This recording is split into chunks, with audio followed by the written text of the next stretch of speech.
Now the atoms and nuclei. In this chapter, atoms and nuclei, some important terms are also there. However, rest terms are easy. Some important terms are there. Before coming on to the important terms, one first important terms is the Rutherford's alpha scattering experiment. That's the easy. And when the Rutherford can't able to explain the stability of an atom and the line spectra of the atom, Rutherford अपना experiment किए, conclusion दिए observation के बाद, तो उसके बाद वो दो चीज को एक्सप्लेन नहीं कर पाए. कौन कौन था? Stability of an atom and line spectra of the atom. तब आया Bohr's atomic model. Bohr's atomic model, इसी में हाइड्रोजन स्पेक्ट्रा भी है. That is a very very important topic is there that we have to discuss. Bohr's atomic model.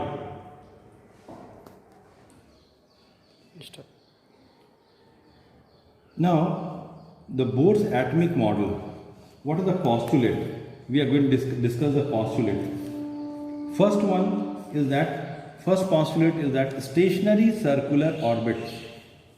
An atom consists of a central positively charged nucleus and negatively charged electrons revolve around the nucleus in certain orbits are called stationary orbits. So, stationary orbits क्या हुआ? An atom consists of a central positively charged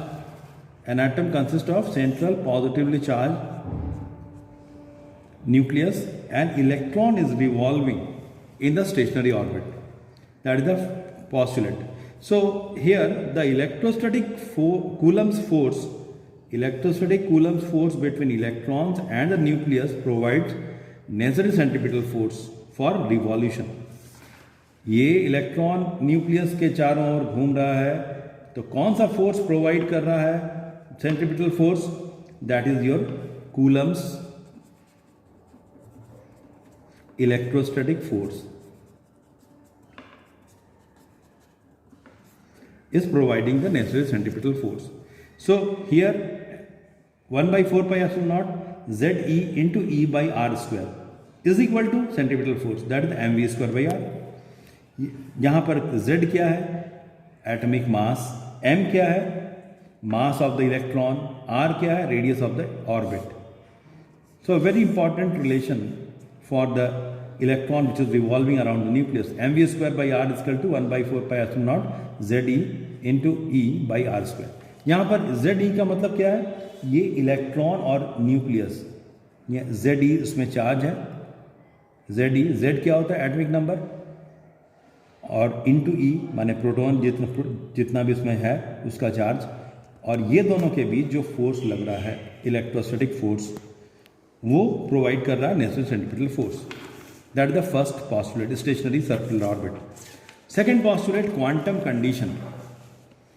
the stationary orbits are those in which angular momentum of the electron is an integral multiple of h/2 pi. Of h/2 pi, where so the angular momentum of the electron means m into v into r. ये angular momentum is equal to nh/2 pi. n क्या है? 1 2 3 dot dot dot. ये where n is the principal quantum number, right? Then comes to the third postulate, transition. The electron does not radiate energy when in a stationary orbit. The quantum of energy, that is the photon, is emitted or absorbed when an electron jumps from one stationary orbit to the other. अगर मान लो electron, यहाँ पर different orbits है, electron jump कर रहा है higher orbit to lower orbit या lower to higher orbit, then only it radiates the energy. The jumping of electron should be there. Otherwise, we are not going to. Electron can jump.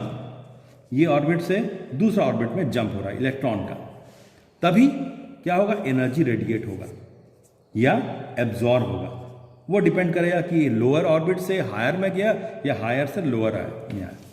तो the frequency of the emitted or absorbed photon is h nu is equal to E initial minus E final.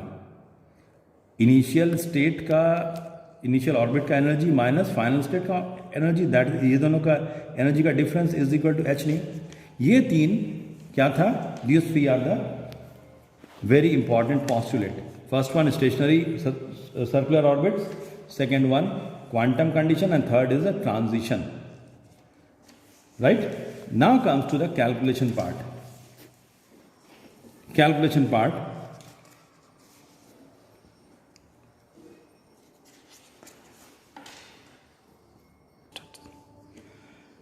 Now in this Bohr's atomic model we have to find some important physical quantities. That's a very important. First one is radius and energy of the electron in the orbit.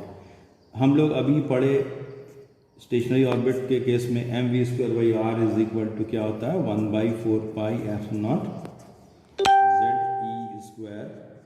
By R square. इसको दे दिए मान लीजिए equation number 1। और angular momentum वाला condition जो था mvr is equal to nh/2π, ये दो हम लोग को मालूम है। इसी से हम लोग v का वैल्यू निकाल सकते हैं। v इज इक्वल टू क्या हो जाएगा nh/2πm/r। अब हम v का वैल्यू पुट करेंगे कहाँ पर, इसमें। Put the value of v in the equation number 1। तो मेरा कितना हो जाएगा m/r, ये हो जाएगा n²h²/4π²m²r², v स्क्वायर है यहाँ पर, इज इक्वल टू 1/4π/0 z(e²/r²। अब यहाँ से जो कटता है उसको काट के हम लोग देखिए, जो कटता है उसको काट देंगे और उसके बाद r का वैल्यू आ जाएगा f0 h²n²/πm(z)e²। ये r का वैल्यू निकला, रेडियस ऑफ द ऑर्बिट। जो कटा उसको काट दिए, कैलकुलेशन सिंपल कैंसिलेशन है। अगर हाइड्रोजन एटम है, for hydrogen atom and z is equal to क्या होता है 1। तो हाइड्रोजन एटम के लिए r इज इक्वल टू क्या हो जाएगा f0 h²n²/πm(e²), z1 हो गया। ये क्या हुआ, इसी को बोलते हैं bourse radius.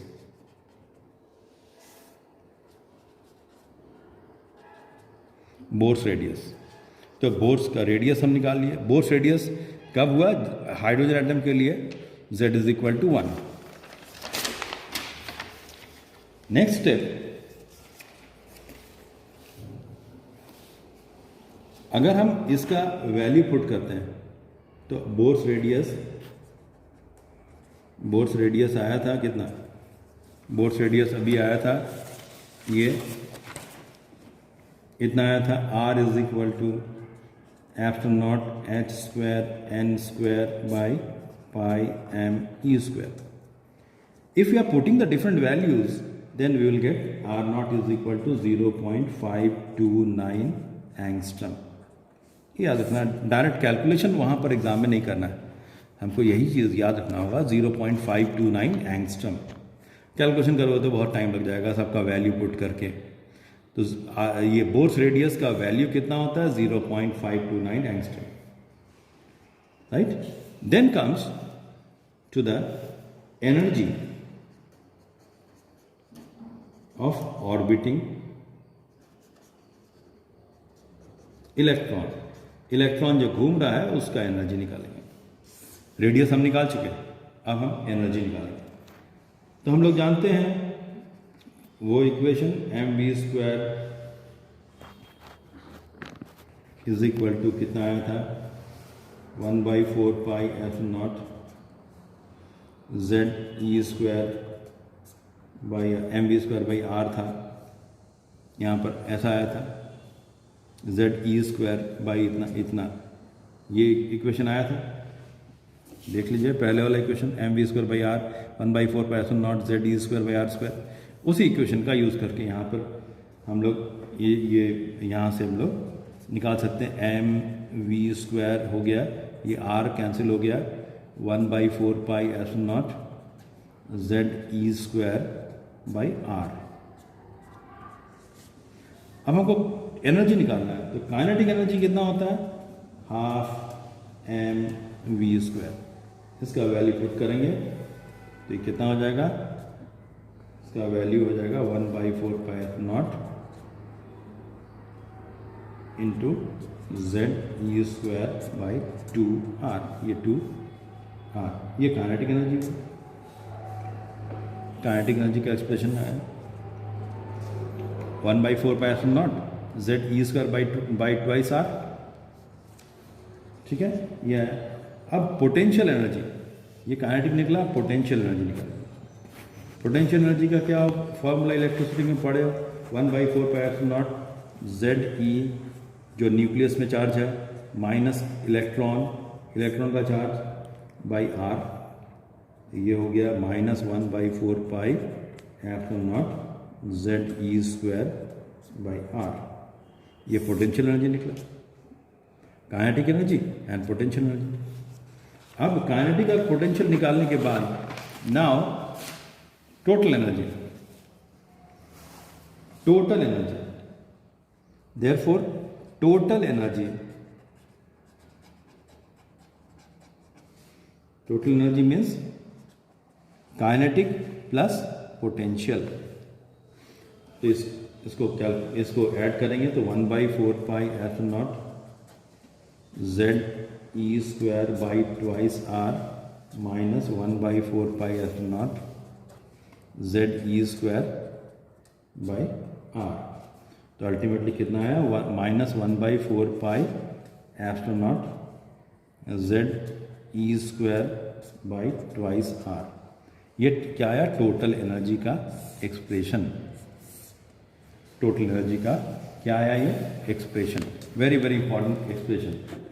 Now for nth orbit,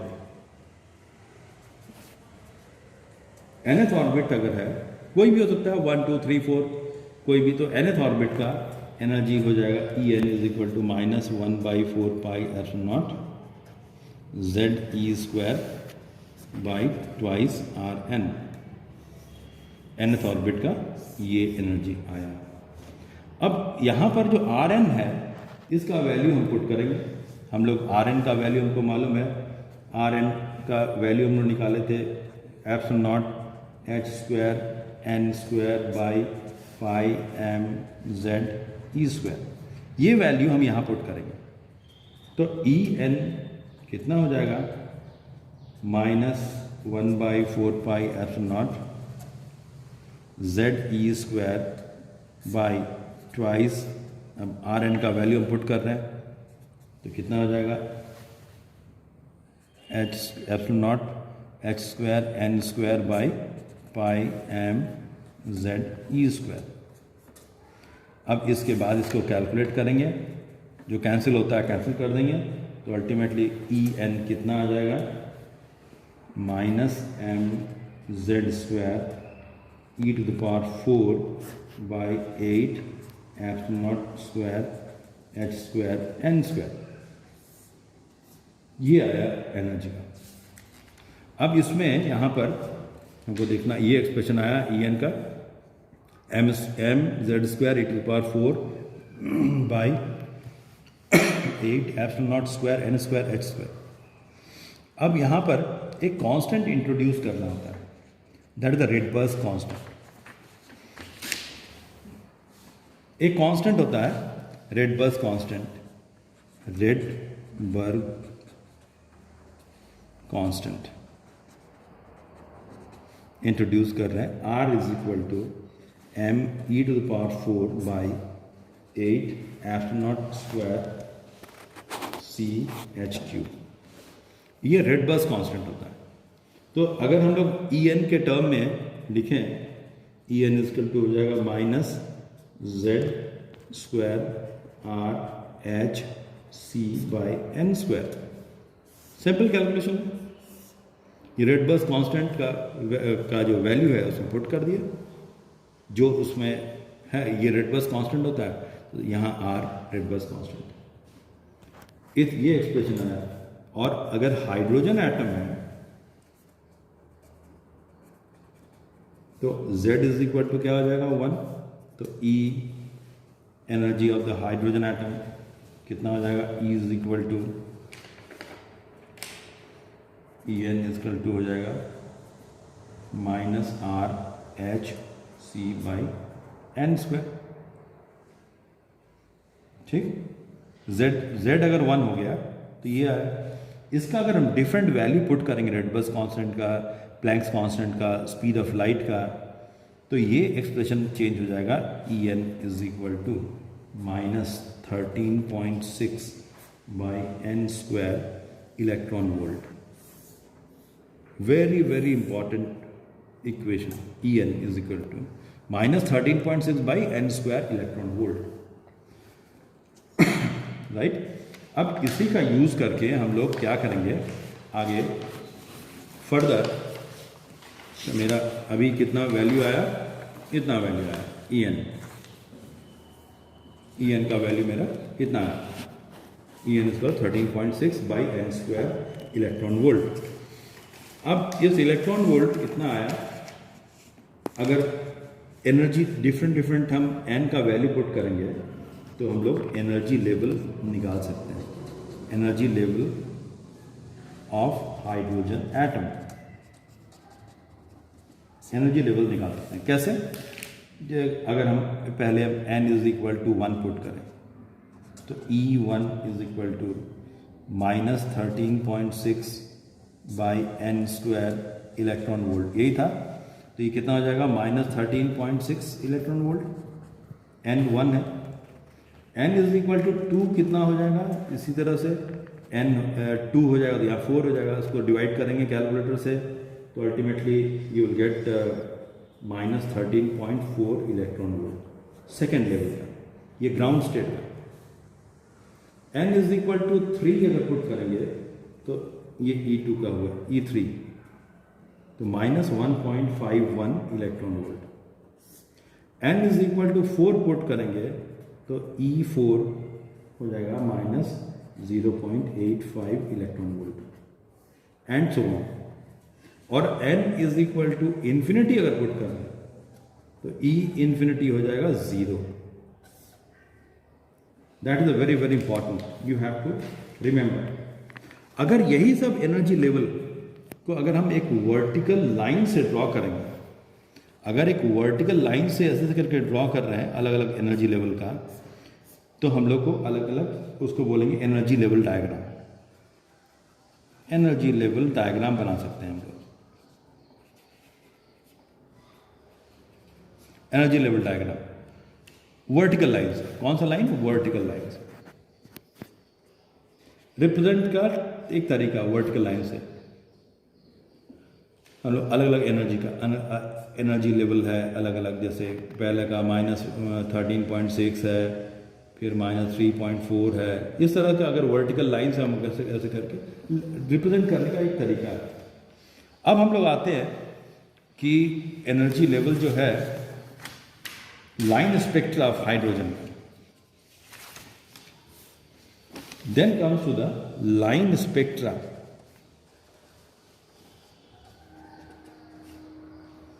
of hydrogen atom.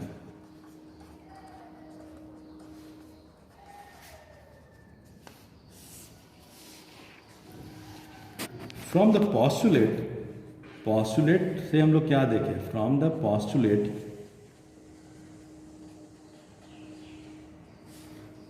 से हम लोग postulate किसका? बोर्स का।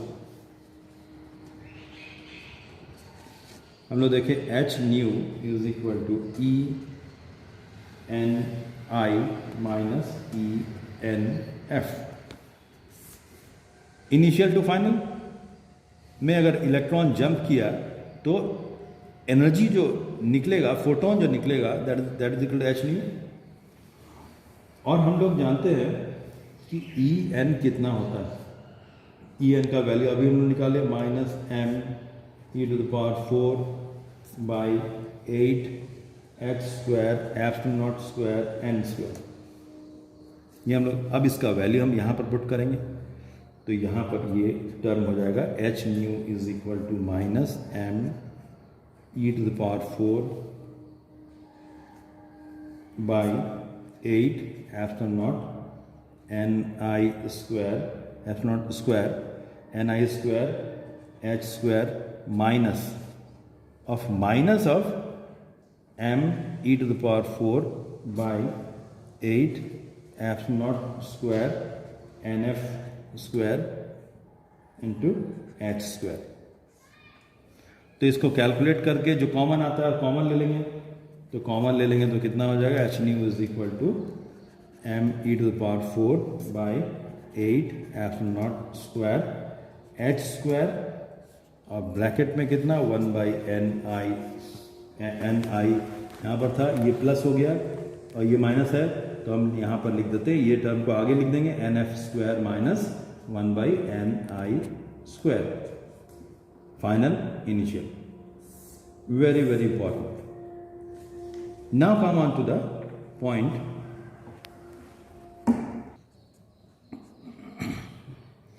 तो यहाँ पर एच न्यू इज इतना अभी आया, तो इसको न्यू इज इक्वल टू कितना हो जाएगा M E to the power 4 by 8 epsilon naught square H cube. ये एच इधर आ गया, एच क्यूब हो गया 1 by N F square minus 1 by N I square. ठीक। अब यहाँ पर अब एक चीज़ हम लोग और जानते हैं, C is equal to nu lambda, ये हम लोग जानते हैं। तो न्यू इज इक्वल टू क्या हो जाएगा C बाई लैम्डा। तो यहाँ पर हम लोग पुट कर रहे हैं 1 by nu is equal to C lambda, तो C by lambda is equal to हो जाएगा M E to the power 4 by 8 epsilon naught square H cube या 1 by N F square minus 1 by N I square. अब हम क्या करते हैं, C को इस तरफ ले आते हैं, तो 1 बाई लैम्डा बच जाएगा M E to the power 4 by 8 epsilon naught square H cube into C। ये C इधर आ गया 1 by N F square minus 1 by N I square. ये 1 बाई लैम्डा जो है that is your wave number, इसको बोलते हैं वेव नंबर। क्या बोलते हैं 1 बाई लैम्डा को न्यू बार से डिनोट करते हैं, इसको बोलते हैं वेव नंबर। तो 1 by lambda wave number is equal to कितना हो गया इतना, और यहां जो आया देखिए M E to the power 4 8 epsilon naught square H cube into C, इसी को बोलते हैं रेडबर्ग कांस्टेंट R। ये कांस्टेंट है रेडबर्ग कांस्टेंट, तो N F square minus 1 by N I square, ये nu bar wave number. Very very important formula और expression. R क्या हुआ रेडबर्ग कांस्टेंट, आर क्या हुआ रेडबर्ग कांस्टेंट।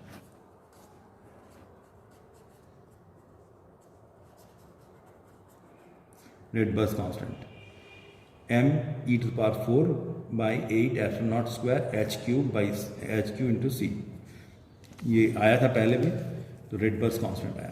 अब हम लोग क्या करते हैं, ये जो इलेक्ट्रॉन जंप कर रहा है अब उसके बारे में हम लोग डिस्कस करेंगे कि इलेक्ट्रॉन जंप करेगा तो क्या होगा।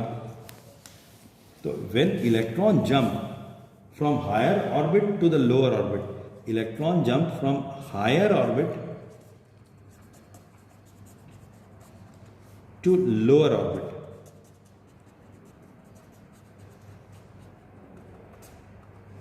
In hydrogen atom, hydrogen atom में अगर जंप कर रहा है तो रेडिएशन जो निकलेगा, radiation that radiation of a particular wavelength और द फ्रीक्वेंसी इज एमिटेड। तो रेडिएशन जो निकलेगा वो स्पेक्ट्रल लाइंस जैसा होगा। अगर हम स्पेक्ट्रोमीटर में देखेंगे तो वो स्पेक्ट्रल लाइन, तो radiation is having the particular frequency. तो सबसे पहला कंडीशन, अब इलेक्ट्रॉन जो जंप कर रहा है कहाँ पर जंप कर रहा है, अलग अलग स्टेट है, n इज इक्वल टू 1 है, n इज इक्वल टू 2 है, n इज इक्वल टू 3 और अलग अलग ऑर्बिट है। n इक्वल टू 4 है। इलेक्ट्रॉन हायर ऑर्बिट में है, वहाँ से जंप कर रहा है, कभी वन में कर सकता है, कभी 2 में कर सकता है, कभी 3 में कर सकता है, कभी 4 में कर सकता है। इस तरह से हम लोग डिस्कस करेंगे। तो पहला कंडीशन है, पहला एक सीरीज मिलता है Lyman series.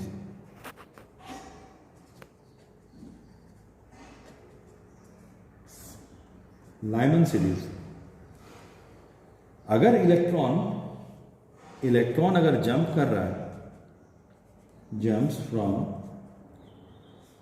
Ni is equal to 2, 3, 4 dot dot dot, means higher orders पे जंप कर रहा है। 2 कहाँ जंप कर रहा है?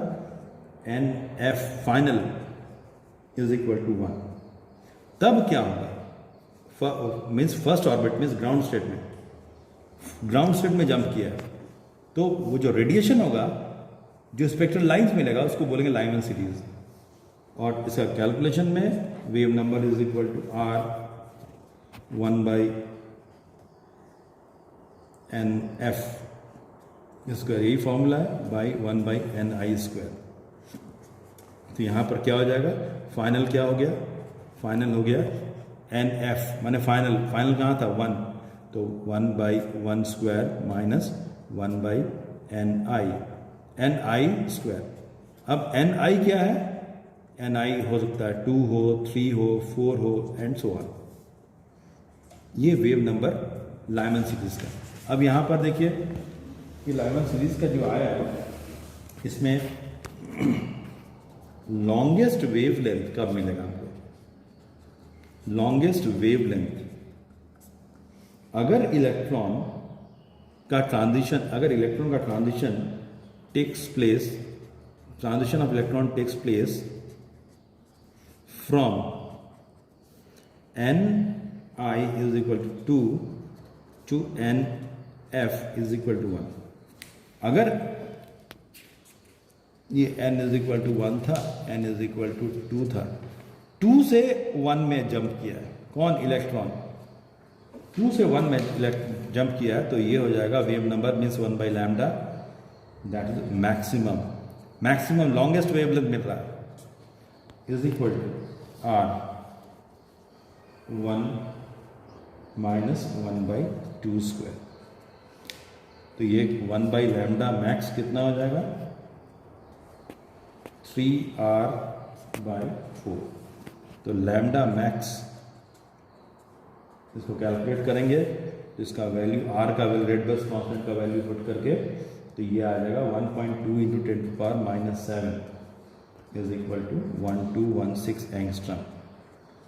ये मिलेगा। ये लॉन्गेस्ट वेवलेंथ के लिए। लॉन्गेस्ट वेवलेंथ के लिए कहाँ से कहाँ जंप किया इलेक्ट्रॉन? n = 2 to n = 1। अब शॉर्टेस्ट वेवलेंथ में कब मिलता है हमको? शॉर्ट वेवलेंथ, तो 1/λ मिनिमम। शॉर्टेस्ट में इन्फिनिटी से इलेक्ट्रॉन जंप किया है n = 1 में, तो Nf क्या हो जाएगा? इन्फिनिटी। तो ये R 1/ कहाँ पर? ये Nf था, Nf मीन्स ये हो गया आपका 1² माइनस 1/∞²। तो ये कितना हो गया? R। तो लैम्डा मिनिमम कितना हो जाएगा? That is 1/R। इसका वैल्यू क्या?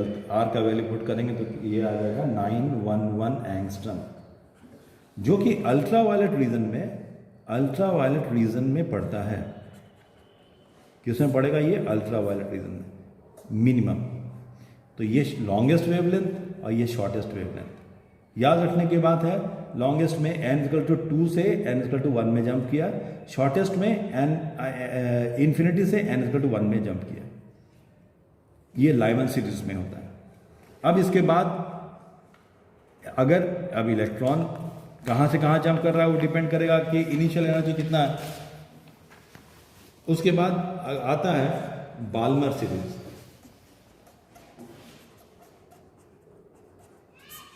अगर इलेक्ट्रॉन जंप कर रहा है Ni = 3, 4 and so on to Nf = 2, तब इस तरह का स्पेक्ट्रल लाइन जो मिलेगा उसको बोलते हैं बाल्मर सीरीज, रेडिएशन जो आ रहा है उसका स्पेक्ट्रल लाइंस। तो यहाँ पर 1/λ इज इक्वल टू हो जाएगा R 1 कहाँ पर जंप कर किया है, F2 है, तो ये हो जाएगा 4 माइनस 1/ni स्क्वायर, और ni क्या होगा यहाँ पर 3, 4 एंड सो ऑन। तो लॉन्गेस्ट वेवलेंथ सिमिलरली हम ऐसे ही हम लोग करेंगे, लॉन्गेस्ट वेवलेंथ हो जाएगा यहाँ पर कहाँ से कहाँ, NF अगर 3 है, 3 से लेकर कहाँ जंप किया, फाइनल पहुँचा NI 3 है इनिशियल, NI ये जंप किया 2 में, तब nu bar is equal to हो जाएगा R 1/2 स्क्वायर माइनस 1/3 स्क्वायर, तो ये हो गया 5R/36, और लैम्डा मैक्सिमम लॉन्गेस्ट वेवलेंथ के लिए 36/5R, दैट इज 6559 एंगस्ट्रम। ठीक है, शॉर्टेस्ट के लिए वही इन्फिनिटीज है, शॉर्टेस्ट वेवलेंथ के लिए कहाँ से कहाँ जंप करें, इन्फिनिटी से जंप किया कहाँ पर, n इज इक्वल टू 2 पर, तो 1/λ मिनिमम हो जाएगा R 1/4 माइनस 1/∞ स्क्वायर, तो लैम्डा मिनिमम कितना हो जाएगा 3644 एंगस्ट्रम। ये सब याद रखना होगा, दैट इज ये कहाँ पड़ता है, विजिबल रीजन में, विजिबल रीजन। सिमिलरली हमको बाल्मर सीरीज मिल गया, उसके बाद मिलता है पास्टन सीरीज। पास्टन सीरीज यहाँ पर इलेक्ट्रॉन का ट्रांजिशन कहाँ से कहाँ हो रहा है, Ni is equal to 4, 5 and so on to NF is equal to 3। तो यहाँ पर हम लोग को लॉन्गेस्ट पूछता है, लॉन्गेस्ट वेवलेंथ, तो 1/λ मैक्सिमम क्या हो जाएगा R 1/3 स्क्वायर माइनस 1/4 स्क्वायर, तो लैम्डा तो कैलकुलेशन करेंगे तो लैम्डा मैक्सिमम हो जाएगा कितना 18741 एंगस्ट्रम।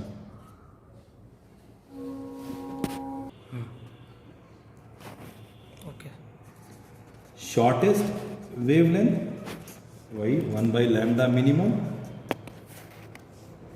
ये हो जाएगा R 1/3 स्क्वायर माइनस 1/∞ स्क्वायर, तो लैम्डा मिनिमम कितना हो जाएगा 9/R 8199 एंगस्ट्रम।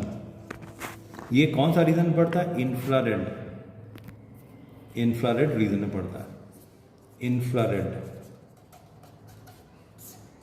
सिमिलरली अब फोर्थ वाला है ब्रैकेट सीरीज।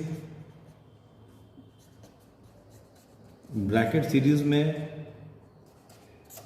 इलेक्ट्रॉन जंप हो रहा है कहाँ, n इज इक्वल टू 5, 6, 7, यहाँ से ni कहाँ पर, ये ni था, ये nf 4 में, nf इज इक्वल टू 4 में वहाँ जंप किया, तो 1/λ, फिर लॉन्गेस्ट वेवलेंथ निकालेंगे वैसे ही, तो यहाँ पर भी लैम्डा मैक्सिमम आ जाएगा 400/9R, वही फॉर्मूला, सेम फॉर्मूला, इसका 40589 एंगस्ट्रम होगा। और शॉर्टेस्ट के लिए शॉर्टेस्ट वेवलेंथ के लिए 1/λ minimum is equal to R 1/4 square minus 1/∞ square, तो लैम्डा मिनिमम हो जाएगा यहाँ पर 16/R 14576 angstrom.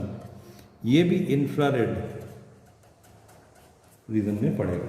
And the last is your, last होता है फंड सीरीज लिखते हैं ऐसे, फंड सीरीज, इसमें इलेक्ट्रॉन जो जंप कर रहा है Ni 6, 7, 8 से जंप किया to Nf is equal to 5। इसमें भी अगर हम लोग लॉन्गेस्ट वेव लें तो 1/λ लॉन्गेस्ट लेके करेंगे तो R 1/5 स्क्वायर माइनस 1/6 स्क्वायर, तो लैम्डा मैक्सिमम हो गया 900/11 R। और शॉर्टेस्ट के लिए, ये तो लॉन्गेस्ट हुआ, शॉर्टेस्ट के लिए shortest lambda 1/λ minimum is equal to R 1/5, 5 NF 5 है इसलिए 5 कहाँ से आ रहा है, इन्फिनिटी से, तो यहाँ पर हो गया lambda minimum is equal to R by 25/R, और इसका वैल्यू होगा 22775 एंगस्ट्रम। ये भी इंफ्रारेड रीजन में पड़ता है, ठीक है, ये याद रखने की चीज़ है। Okay, thank you.